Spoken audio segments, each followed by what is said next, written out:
男人在土盆里撒下一把麦种，随着他心中默念甘霖，只见拳头大小的云雾凝聚而出，随后滴滴雨水落入盆中。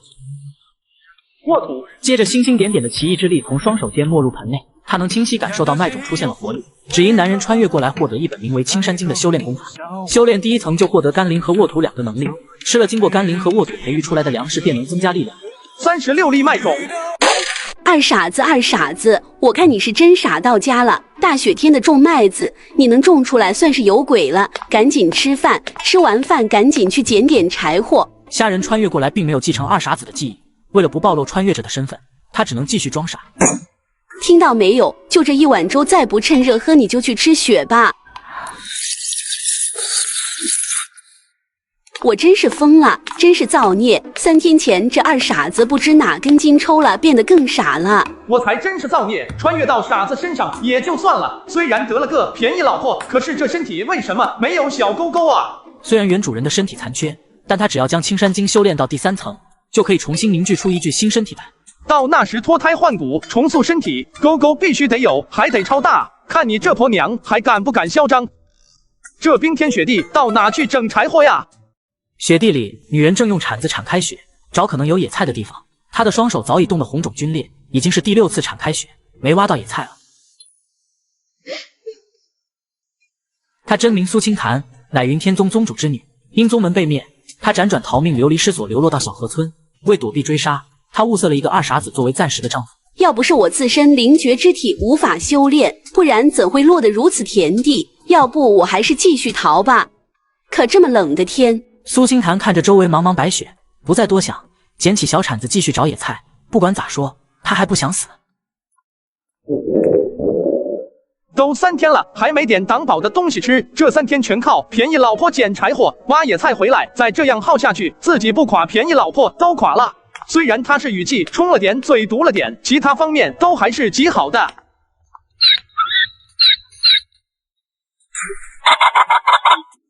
4斤，这也鸡不小。这狗剩这么穷，是怎么娶到的媳妇？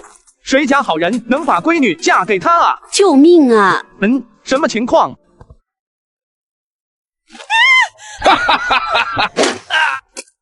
放开他，给我滚！狗剩，你他妈是活腻歪了，敢用斧头砸老子！上，给我收拾他！你出来！长本事了还？狗剩不是个窝囊废吗？今天怎么这么勇猛？难道他不是狗剩？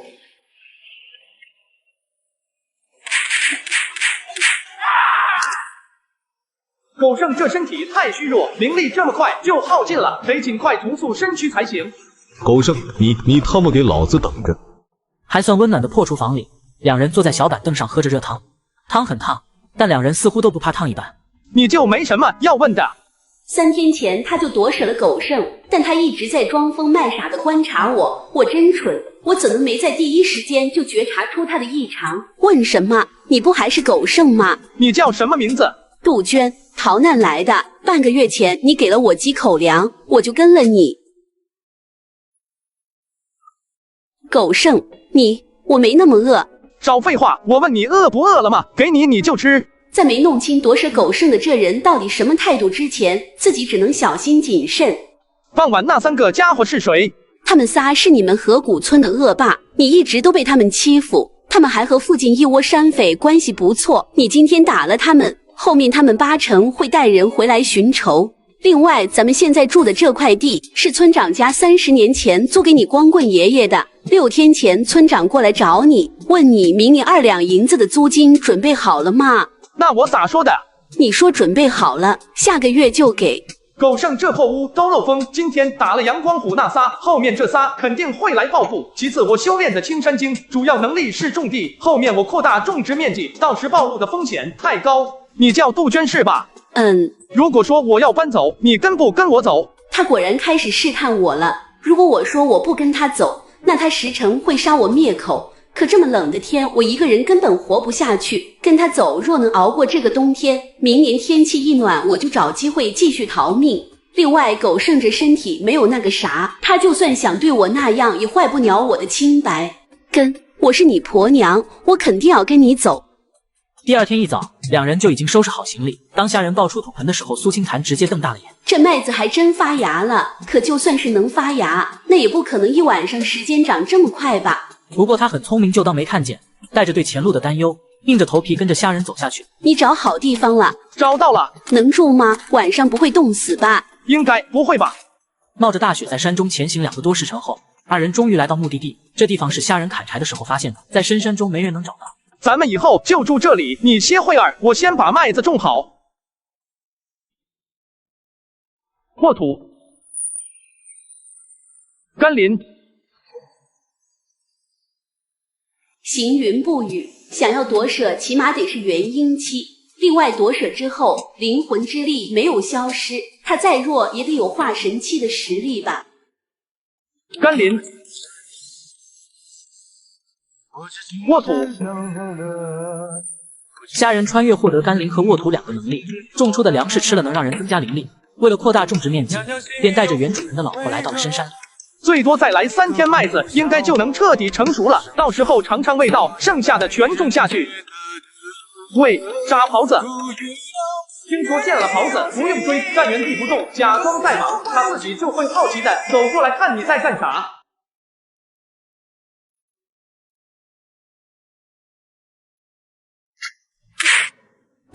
今天敞开吃，吃个饱的。就在两人忙活了1天时，河谷村2个男人拿着火把来到了狗剩家。操你妈的狗剩，你他妈不是能打吗？老子今天一把火烧死你！好一会儿过去，预料中的惊慌声与喊叫声并没有传出，不仅如此，里面更是丝毫人声都没有。屋子里怎么没有声音？他们的不会跑了吧？快回去告诉大哥，狗剩跑了。此后1周里，虾仁哪也没去，就待在这石台上修炼青山经。终于在第7天，他突破到了第3层。这里是白胡子老爷爷。无灵根可修炼否？我看过书，没灵根修不了仙吧？老夫有个朋友说没灵根不能修炼，但我不服他，我就想拎个凡人试试。你运气不错，我恰巧拎到了你。这青山经是老夫琢磨了3万年之作，老夫本以为不行，结果你竟真修炼入门了。你既踏入青山经第3层，那老夫便守信让你重塑身躯。肾我要4个，另外心脏也要移到右边。老夫我要羽化了，你且好生修炼吧。石台上，苏清潭看着狗剩化为飞灰后，眼里的惊恐几乎要溢出来。而过了一会后，虾仁重塑的身躯开始逐渐显化而出。他不敢出声，只是身体绷紧地站在原地一动不动。这就是夺舍狗剩那人的本体吗？他怎么这么年轻还这么帅？那他以后对我动手动脚咋办？是反抗还是不反抗呢？哎呀，好烦呀！喂，你就一点也不好奇？如果我知道了你的秘密，你会杀我灭口吗？也许会吧。我什么都不知道。狗剩，我叫虾仁，虾仁不眨眼的虾仁。虾仁。半夜时间悄然流逝，而虾仁只不过运行了12个周天，丹田内气旋稍微大了一点点，不过并不明显，几乎是感觉不到。青山经上写的果然没错，我以自身为灵根去修炼，只会修炼的极慢，看来还得吃靠甘霖和沃土培育出来的粮食增强灵力。我需要盐，光吃粮食和肉，不吃盐可不行。另外锯子、绳子、锄头、各类菜种我都需要。盘算着自己需要各种的物资，虾仁决定明天上山打猎，去镇上卖掉换点钱。7天的时间雪化了不少，在山里穿梭了半个时辰，虾仁看到了一连串的巨大脚印。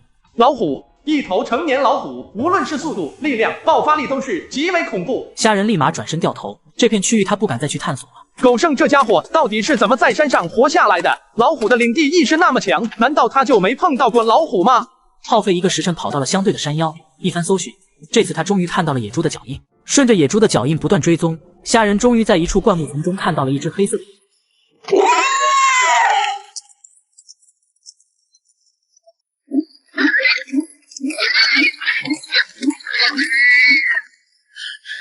杀一头野猪都需要如此费力，若自己碰上了山军，那结果可想而知，起码得180斤重。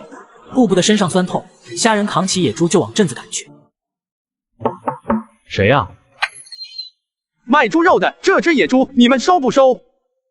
你稍等，我去通报我们老爷。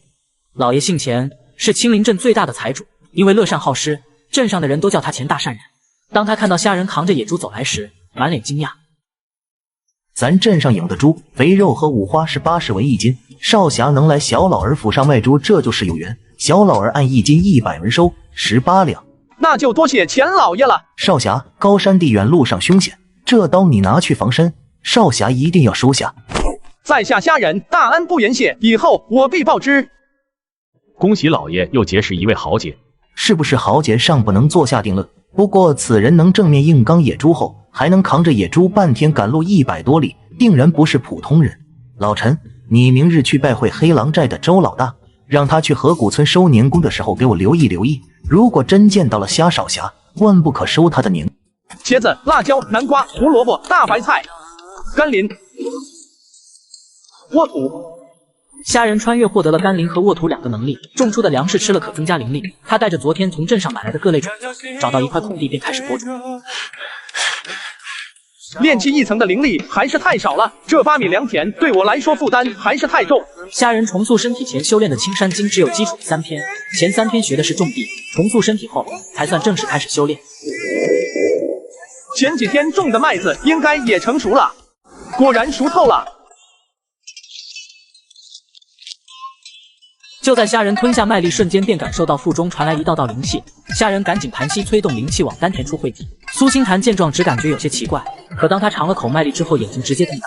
他好似感觉到了一丝熟悉的力量在自己体内徘徊了一圈后，又溢散了出去。是灵力，这麦粒竟真的有灵力存在。可他才种了几天，这灵力怎么会这么强？这个丰收的时刻，我要拍照纪念下来。咦，你换新手机了呀？旧的呢？换新当天我就放爱回收卖了，他们家全国近2000家门店，下单就有工程师免费上门回收，价格满意现场打钱。我之前用的那个华为还卖了4000多呢，靠谱吗？当然了，爱回收是上市公司，像你平常用不到的手机、平板、笔记本也都可以放爱回收了。杜鹃，你吃这麦粒有没有什么感觉？热热的，但很快就没了。你上哪去？打猎。莫名其妙，这才刚说一句话就没下文了，难道他就没看到我洗过的脸吗？不好看吗？明明很好看的。虾仁重新前往青灵山，他没敢涉足有老虎出没的那一边，来到了之前发现野猪的地方。就在这时，一阵马蹄声从远方急速而来，虾仁抬头看去，正是河谷村的阳光虎与阳光豹。他不想惹麻烦，正准备离开，可阳光虎却已经看见了他。那个谁，给我站住！我都重塑身体了，这阳光虎难道还能认出我？不过我已经踏入了炼气1层，此间四下无人，若把他们仨给杀了，应该没事吧？堂兄，这人是谁？你认识？广志，我不认识这人，但他身上的鳌子我认识。你是谁？你身上鳌子哪来的？既然他们没认出我，那我就暂且放过他们。在下武松，这鳌子是我从山上一死人身上扒下来的。怎么，你认识那死人？死人？狗剩啊狗剩，跑！你跑了不还是个死？两位堂兄，别浪费时间了。若明日傍晚还不能抵达江陵城，我那师尊可就走了。哦，对对对，仙事重要，快走快走。难道这博山青年是个修仙者？你们是仙人？我们不是，但我这堂弟是，我堂弟可是位大仙人。没错，我们堂弟100米之外都能杀人，一手仙法厉害无比。仙人，您能不能让我见识见识您的仙法？其实我对修仙也是极为向往。哼，就你一介凡夫俗子，还敢妄言窥得仙道，真是痴人说梦。广志，你就露一手给他瞧瞧，让这家伙见见世面。那好，那本仙人就让你们开开眼。进来！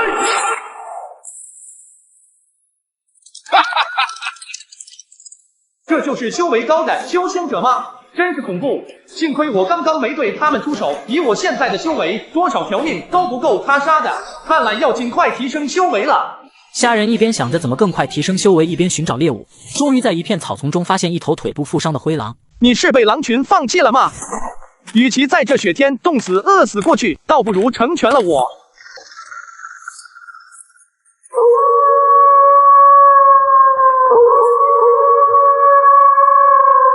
狼群！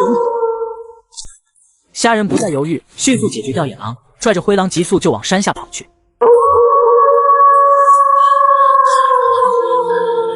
远处狼嚎声越发逼近，不到半刻钟，群狼就从雪地里窜出，对着虾仁紧追不放。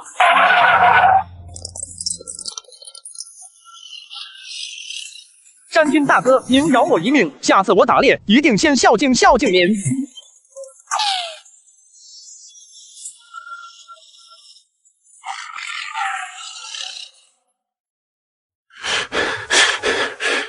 这青灵山太恐怖了，还好那老虎没追上来，我这炼气一层，恐怕连它一爪子都扛不住。猎了头狼，估摸着有个8、90斤，吃1个星期不成问题。我刚碰到阳光虎他们了，但他们没认出我。我本想干掉他们以绝后患，可结果和他们同行的一人是他们堂弟，他们堂弟是个修仙者。那你打算怎么办呢？我也不知道阳光虎他们家有这么大的背景。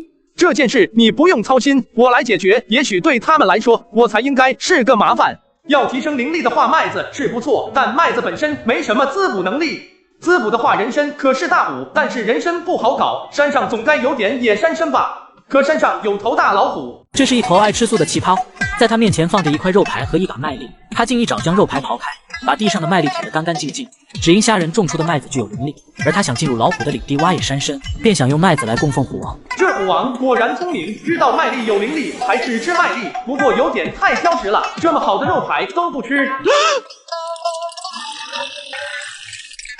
虎哥，麦粒吃完了，下一批还得等几天呢。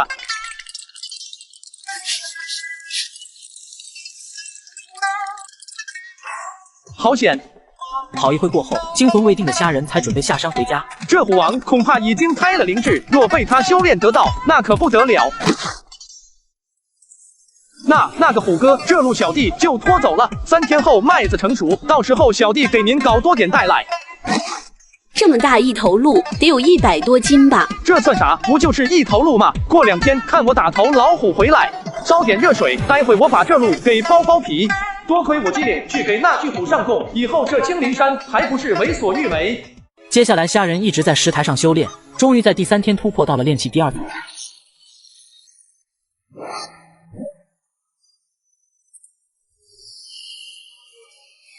虾仁驱动着灵力，不一会儿，整块麦田的麦粒就被他全部收完。灵力外放，他不会才炼气期吧？麦子熟了，我得打电话把这个好消息告诉虎哥。哎，你换新手机了？那之前的旧手机怎么处理啊？我放爱回收卖了，下单就有工程师免费上门，价格满意当面回收。我用了很久的那台华为还卖了4000多呢。靠谱吗？那肯定啊，爱回收是上市公司，全国近2000家门店，像平常用不到的手机、平板、笔记本也都可以放爱回收了。那我一会就去看看。虾仁带着麦子再次来到青灵山，最主要目的还是惦记着山上的野山参。虎哥您久等了，这是答应给您的麦粒。虎哥，你知道这山上哪有野山参吗？小弟想种点野山参，你放心，只要小弟种出野山参，我还给你送来。虎王闻言一愣，这青灵山凡是沾点灵气的东西全被他吃尽了，只有青灵山后方的深山才有，但那边也有头老虎，平日里两虎井水不犯河水。可虎王的思考在虾仁看来那就是代表没有。那行吧，没有就没有，小弟我再想点别的办法。几息后，虎王转身向着青灵山后的那座大山走去。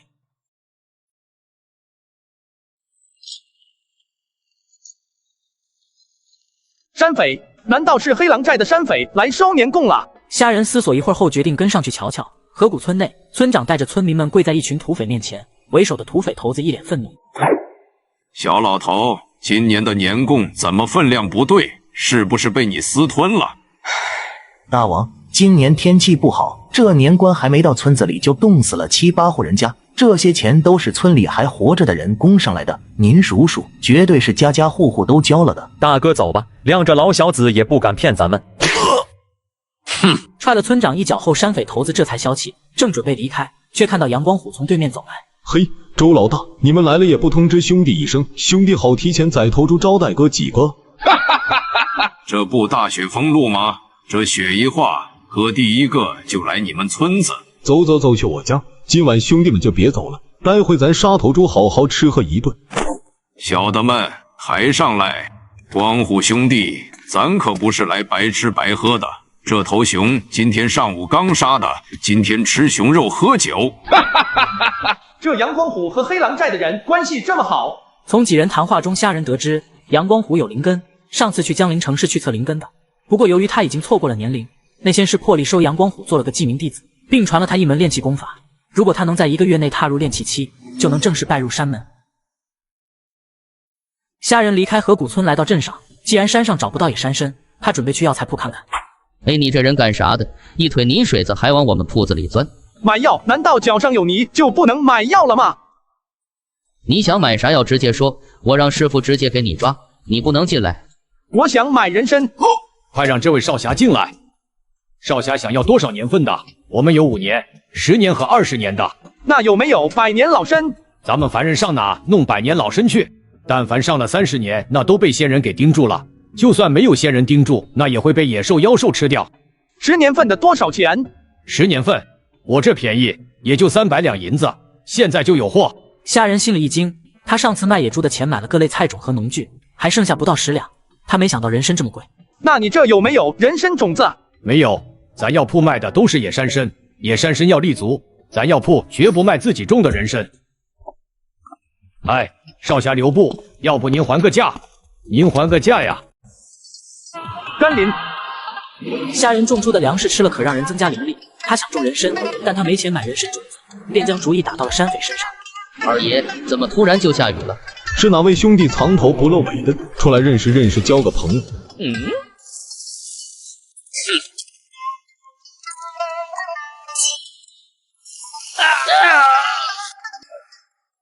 装神弄鬼，地震拳，飞象踩老鼠，好身手。风来，龙卷风摧毁平川塔。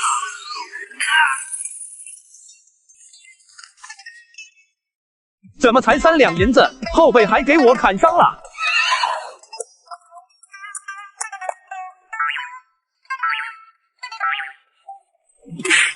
老实点，不然宰了你吃肉。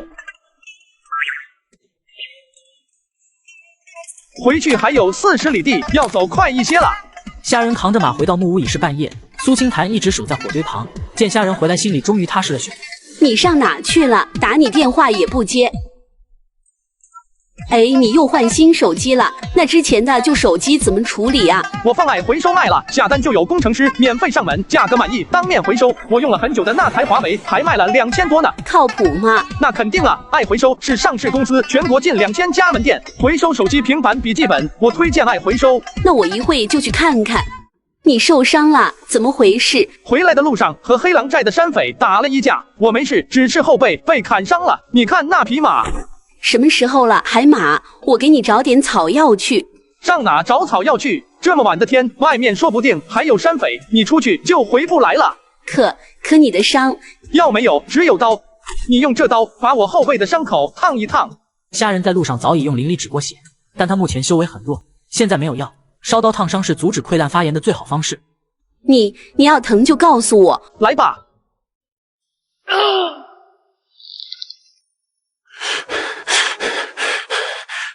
都烫到了吗？都烫到了。杜鹃，你会做衣服吗？会。你真会假会？你怎么什么都会？我之前逃难的时候给人家做过丫鬟，缝衣服又不是很难，我那时候就学会了。那行吧，我买了点布和棉花，还有一些绸缎，你看着做，咱俩1人1半。啊，我也有。快过年了，哥也不是什么黑心地主，发你套衣服，收买人心，来年让你更卖力的给我干活。都什么时候了，你还开玩笑？伤不疼了是吗？你别说，他还真有点疼。当晚，虾仁都在盘膝修炼，炼化着脉力中的灵力。虾仁运行着功法，随着意识就来到一座青山前。白胡子老爷爷，你不是羽化了吗？这是老夫的一缕残矢，这座青山也是老夫给你留下的。山中有种种大阵可以直接使用，但发动阵法最低修为是炼气3层。除此之外，此山还有其他奥妙，待你修为更高的时候再去探索吧。炼气3层，看来我得加紧修炼了啊！就在虾仁想着尽快突破炼气3层的时候，另一边的虎王已经弄到了野山参，却等了许久后也不见虾仁到来。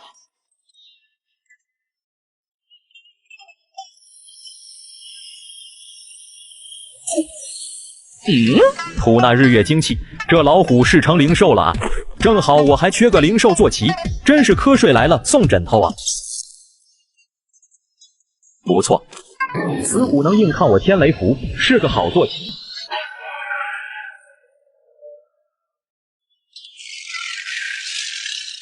可恶，他怎能扛得住我怒焰诀？啊！该死的，我的本命飞剑！山君大人，小人无意让您听羞，求山君的。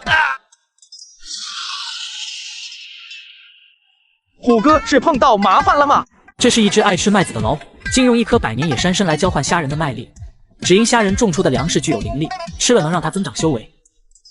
虎哥多谢了，回头等小弟种出大把野山参，小弟第一个来孝敬您。您再尝尝这南瓜，味道也很不错的。如今野山参到手，以后有了灵参的加持，那修炼速度起码要快10倍不止。咦，这是啥东西？这难道是修仙者的法宝吗？从昨晚那巨响推断，这人实力应该很强，没想到竟被虎哥轻易解决了。虎哥，你知道这怎么打开吗？虎王吃完麦粒南瓜后就懒得理虾仁，他不知道储物袋上的精致早被虎王暴力破开了，里面凡是能吃的丹药、零食全被虎王给吞了，现在里面剩下的东西对虎王来说毫无用处。虎哥可真是高冷。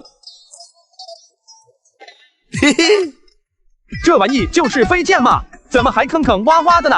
虾仁看这手里一指长的红色小剑，想了想后，一股灵力注入进去。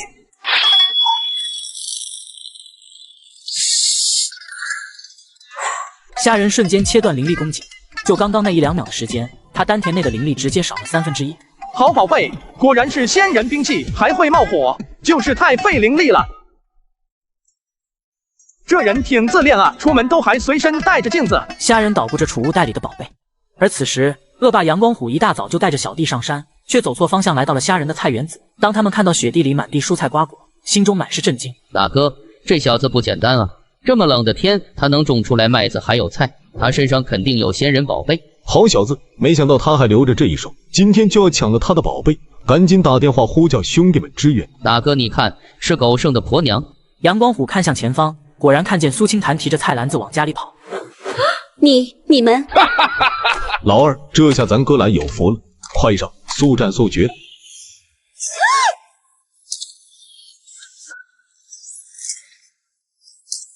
忘了告诉你们，我叫虾仁。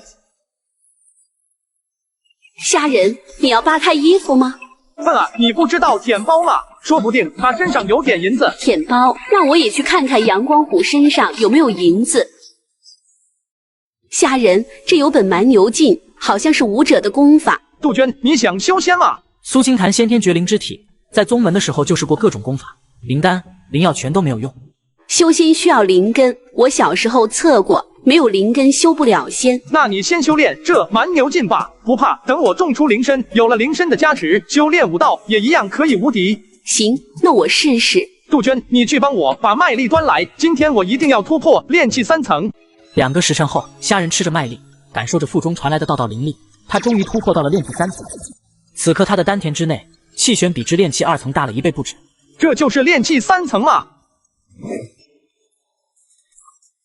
青山幻境，水月洞天。下一秒，虾仁眼前的世界变了，周围不再是冰天雪地，而是山清水秀的美景。这难道是幻阵？不可能，他一个炼气期怎么可能布置这么大的幻阵出来？心中想着，苏清潭往前走去，他想看看这幻阵到底有多厉害。不对，不是这里，这走远了。苏清潭转身按照记忆里的方位往回走去，可绕了一会后，他发现自己竟然又回到了最开始的地方。他怎么可能布下这么强的幻阵？心中震惊的无以复加。他小时候是见识过大型幻阵的，现在他感觉就像是当年在宗门内第一次进大型幻阵的时候。喂，杜鹃，哥这幻阵强不强？太强了，我按照记忆中的路线都找不到路，如果换成别人，恐怕他们更找不到。哈哈，我种人参去喽。这么安全的地方，开春还是不逃了吧？这个男人好像也不坏。不对，他太坏了，又毒舌，又喜欢凶人，还说我不好看，可恶！哼，等我洗掉身上的灰，我看他还敢说我不好看。青林镇地主钱老爷正急得焦头烂额，他有一批货物要运到隔壁镇去，可路上山匪横行，他现在找不到合适的人帮他护送货物。老爷，徐家那边来催了，您看什么时候咱们给徐家送过去？这批货很贵重，不少人都盯着呢，这次走货恐有风险，你觉得该怎么办？小人愿带队护送，绝不让这批货出现半点差池。你不能去，你是我最倚仗的心腹，你走了谁来保护我？听说虾仁能打赢黑狼寨的陈老三，你觉得让虾仁过来给我押送这趟货行不行？上次虾少侠来卖野猪，小人就看出他身手不凡，小人觉得可以让他帮忙运送这批货物。可是我们和他不熟，他会帮我们吗？总之没条件，那老夫就创造条件。他不找我帮忙，那我就去找他帮忙。这一来二去，大家不就熟了吗？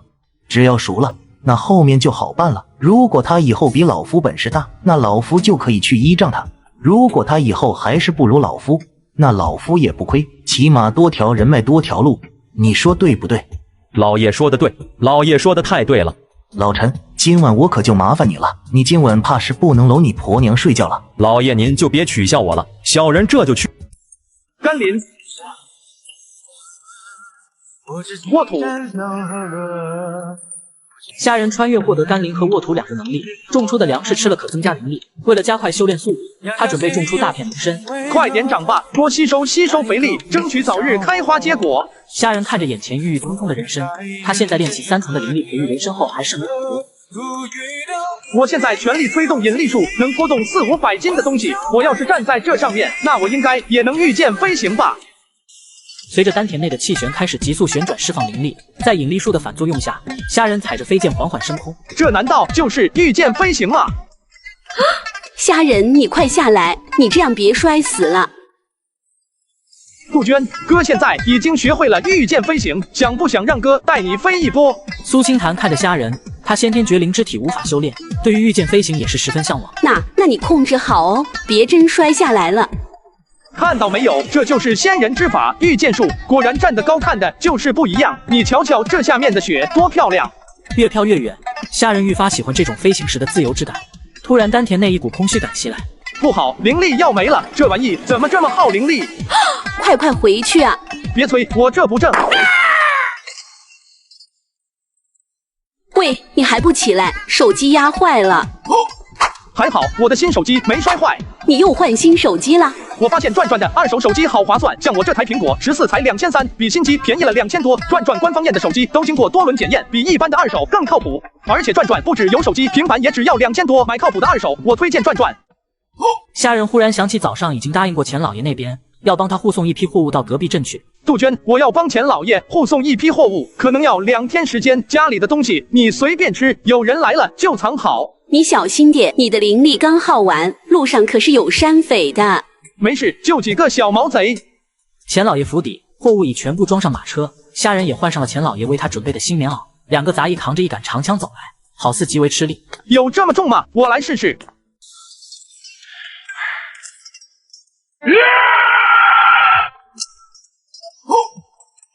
这人是谁？单手能把那玩意拿起来？小点声，这人老爷都喊他兄弟，他最低也得是内劲巅峰。好兵器，这是什么材料？得3、400斤了吧？钱老哥，这兵器是送我？那是自然，虾兄弟，路上一定要当心啊！老夫等你的好消息。钱老哥放心，这货一定安全送到。恭喜老爷了！你别恭喜的太早了，这一趟绝不会太平。您是说黑虎帮？他们之中也不过就一个内劲高手，连黑狼寨都不如，他们敢吗？他们就是不如黑狼寨，他们才真敢罢了。走一步看一步吧。赶了一夜路，送货车队在林道旁休息。虾仁盘膝运气恢复着灵力，他没有灵根，出门又没有灵脉补充，所以灵力恢复的极慢。虾大人，您是什么境界啊？实力一般，对付点小毛贼够用。虾大人，您能教教我怎么能把内劲练得快一点吗？我也想当队长。当队长有什么好的？肯定好啊！出一趟货，队长起码能拿3两银子，队员只能拿1两。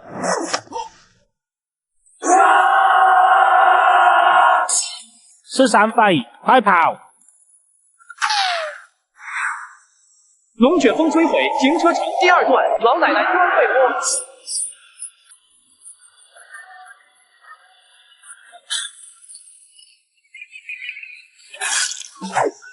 大侠饶命，我们也是苦命人，活不下去了才落草为寇。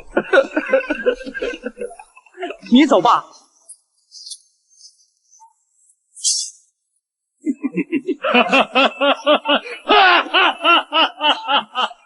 你弄坏了我的新棉袄。不可能，我明明刺中了你心脏。不好，剑上有毒。夏大人，你没事吧？快上马，全速赶往梅山镇。梅山镇，徐老爷看着虾人心脏正中一剑，仍有气息，心中满是震惊。这位少侠是？这是俺们夏大人，他是俺们老爷的朋友，他为了保护货物被山匪偷袭。速请神医为下兄弟治伤。神医徐子明，徐老爷的二儿子，梦想是成为仙人，天天搜罗仙人丹方，幻想着有朝一日能通过手搓丹药来改变自身体质。谁受伤了？哪有人需要治伤？哎呦，儿啊，你能不能别添乱了，回去睡你的觉吧。这么重的伤还没死，高手。爹，这人绝对是个高手。你们几个快把他送进我的药房。胡闹！就你那治死人的医术，你能干什么？他是钱老财的朋友，他要在咱们府上出事，这钱老财绝对会趁机敲咱们一笔。嗨，我当啥呢？不就是银子吗？爹，咱家有钱，赶紧给我抬我药房。为了炼制极品丹药，男人将毒蘑菇全倒进锅炉里，接着又加入2个蛇蛋、3只癞蛤蟆，大火炼制7749个时辰后，极品丹药就炼成。你叫什么虾大人是吧？来吧，虾大人，我这药绝对是神药，包治百伤。少爷，您要不去找个囚犯试药吧？这虾大人是钱老爷的朋友，您别再给他吃死了。死什么死？这是本少练过最顺手的一次丹，本少敢说这次的丹药绝对吃不死人。少爷，您上次也是这样说的，可那死囚愣是上吐下泻了3天才爆体而亡。还有上次，那死囚直接一夜掉完了身上所有的毛发，要不是小人发现的早。闭嘴！要你有什么用？废物一个，滚一边去！来吧，虾大人，吃完药就好了。昏死状态下的虾人皱紧眉头，随后身体开始抽搐起来。而此刻，徐子明已经拿来了纸笔，观察着虾人的反应，迅速写着：患者眉头紧皱，四肢抽搐，不过没有脱发，口吐白沫。此次药物配比为水。活了，他活了！哈哈哈！少爷，我成了。来，你也吃。少爷，您饶了我吧，我能一样吗？少废话，少爷，我岂会害你？几秒后，小林子口吐白沫，倒在地上，四肢抽搐了起来。他药不行了，你给他吃的什么？不对啊，都是一样的配比啊！你都活过来了，咋他不行了？眼见至此，徐子明慌忙掏出炼出来的解毒丹，塞进了小林子嘴里。少爷，不吃了，我再也不吃了。虾大人，他无福消受，来给你吃。您是仙人？目前还不是，不过快了。你不是仙人，你怎么能炼制仙丹？仙丹并非只有仙人能炼，我徐子明虽还是凡人，但我徐子明的炼丹术不逊仙人。可我徐子明命苦啊！虽说我家有钱有势，我长得又英俊潇洒，可我到头来竟只是个没灵根的凡人。虾大人，你说没灵根就真不能修仙吗？也许可以吧。英雄所见略同，我也认为无灵根亦可修仙。虾大人，你知道我有多想成为仙人吗？既然正常修仙不成，那我就以丹药改变自身体质。我搜罗了10年的灵材，你知道我耗费了多少心力吗？行，我吃行了吧，你赶紧闭嘴吧。虾人看了眼手中蓝黑色的药丸，略一思索后一口吞下。随着药丸入腹，虾人催动着青山经，很快他就惊异地发现，那药丸中的药力不仅在为自己修复着身体上的伤，而且他在不知不觉中突破到了炼气4层。难道我跟别人不一样？别人吃了是毒药，我吃了是好药。虾人正想说话，可这一张嘴发出的声音却是变成了蛤蟆叫声。什么？虾大人，您说什么？啊，我听不懂啊。解药，这是解药。不对，不应该这样啊！虾大人，您等等，我再重新配药。徐子明，嘿，虾大人，你又好了。好像是好了。虾大人，您等等，刚刚那药肯定是我配比不对，我再重新配一个。他的丹药虽然神奇，但是有副作用，不能再吃了，我还是赶紧走吧。2个时辰后，梅山镇地主徐老爷二儿子徐子明来了脾气。徐子明整装待发，就要骑马出院去找虾人。哎呦，我的小祖宗，你这大中午又想跑哪去呀？无他，还是要去青林镇找虾爷。就那个钱老爷的朋友虾人，你叫他什么爷？爹，孩儿不介意您坐井观天，孩儿只知道虾爷是第一个能扛得住我丹药的神人。小祖宗哟，这临近年关了，山匪强盗们凶得很呀。儿啊，就听爹这一句，过完年再去。这也行，不过你得给钱老爷写封信，就说我炼出了新的丹药，要给瞎爷尝尝。